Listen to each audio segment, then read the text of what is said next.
Quello di venerdì 11 ottobre è stato il primo appuntamento della 22esima edizione della Scuola allo Stadio. Il progetto socio-educativo, promosso e organizzato da Atalanta, è rivolto prevalentemente agli studenti delle scuole primarie e secondarie di primo grado, la cui valenza formativa è da anni riconosciuta dall'Osservatorio Nazionale sulle Manifestazioni Sportive del Ministero dell'Interno.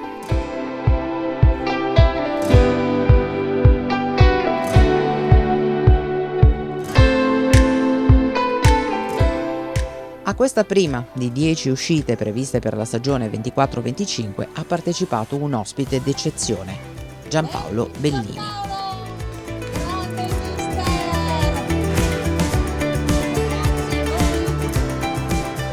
Nel corso della sua carriera calcistica ha sempre vestito la maglia dell'Atalanta, della quale è diventato capitano e bandiera.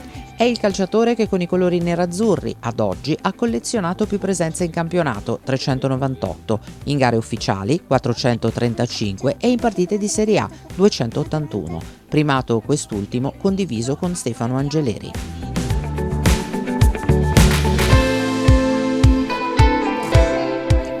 Giampaolo, che dopo aver smesso le scarpe da calciatore è entrato a far parte del settore giovanile nerazzurro, ha risposto alle domande e alle curiosità di oltre 200 studenti appartenenti a 10 classi provenienti dalle scuole secondarie di primo grado di Torre Boldone e degli istituti cittadini Imiberg, Savoia, Nullo e Lotto.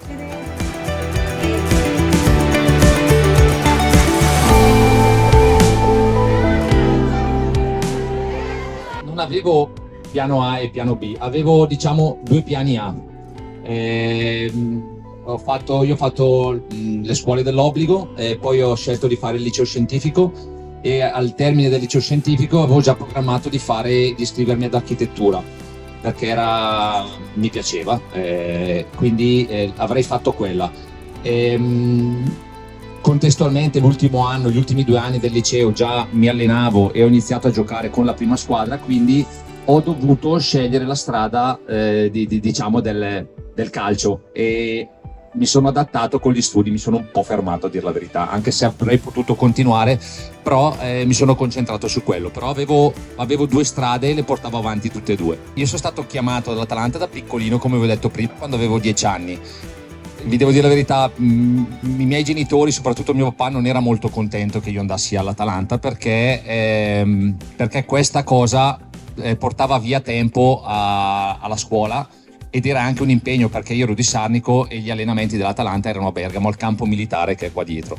E quindi mio papà con l'allora selezionatore, che era il maestro Bonifacio, avevano fatto un patto che nel momento in cui io portavo a casa dei brutti voti a scuola io non sarei più andato all'Atalanta. Questo non so se è stata per me una molla, però non è mai successo, quindi io ho continuato ad andare all'Atalanta e sono anche poi ho fatto anche un bel percorso.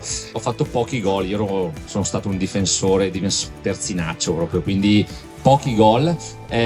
Quello probabilmente più bello l'ho segnato, e secondo me lo trovate anche probabilmente su internet, su YouTube, a Napoli, contro il Napoli, in una partita che abbiamo tra l'altro vinto, un gol un po' mezza rovesciata, un po' me la sono andato un po' a cercare dentro l'area. Quello che ricordo però con più affetto e con più piacere è l'ultimo gol. Io ho fatto l'ultimo gol nell'ultima partita che ho giocato, che è stata qua a Bergamo, quando poi ho salutato un po' tutta la gente. È capitato un fallo di rigore in area, e quando l'arbitro ha fischiato, un po' tutta la gente voleva che lo tirassi io, proprio ho cantato il mio nome. Io non sono un rigorista, però in quel momento ho avuto una tranquillità e una serenità di andare sul pallone e ho fatto gol, e quindi quello è il gol che mi ricordo più.